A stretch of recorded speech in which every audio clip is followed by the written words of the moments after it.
గురుగారు ఇక మరో సందేహం.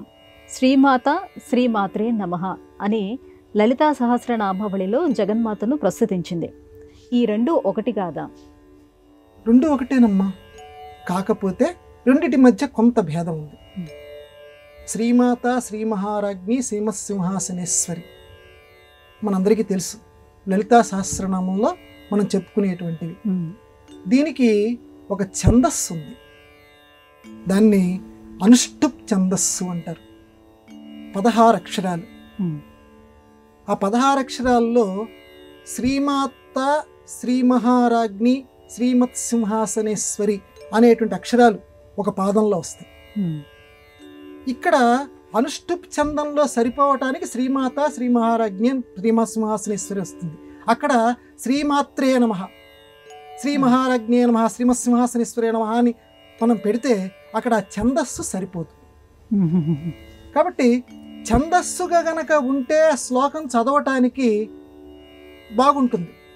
అందువల్ల ఎక్కువ మందికి అది నోటికి వస్తుంది. ఇప్పటికి కూడా లలితా సహస్రము నోటికి వచ్చినటువంటి వాళ్ళు చాలామంది ఉన్నారు.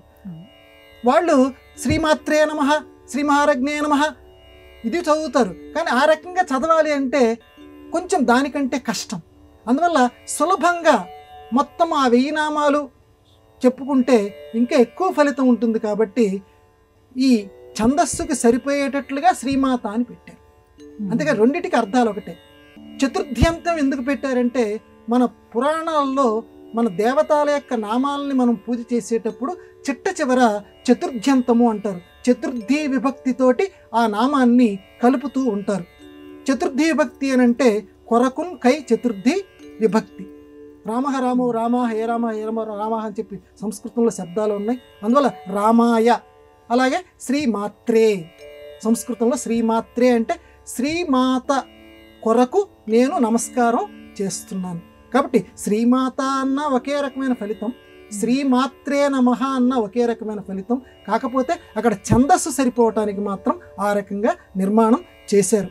అయితే ఛందస్సు యొక్క గొప్పతనం ఏంటంటే మనస్సుకి తొందరగా హత్తుకుంటుంది. కాబట్టి ఛందస్సు చదవటానికి చాలా వీలుగా ఉంటుంది. కాబట్టి రెండు రకాలుగాను లలితా అమ్మవారిని మనం పూజ చేస్తే ఆవిడ చక్కగా మనల్ని అనుగ్రహిస్తుంది. ఈ సందర్భంలో మళ్ళీ ఇంకొక మారు మనం చెప్పుకుందాం.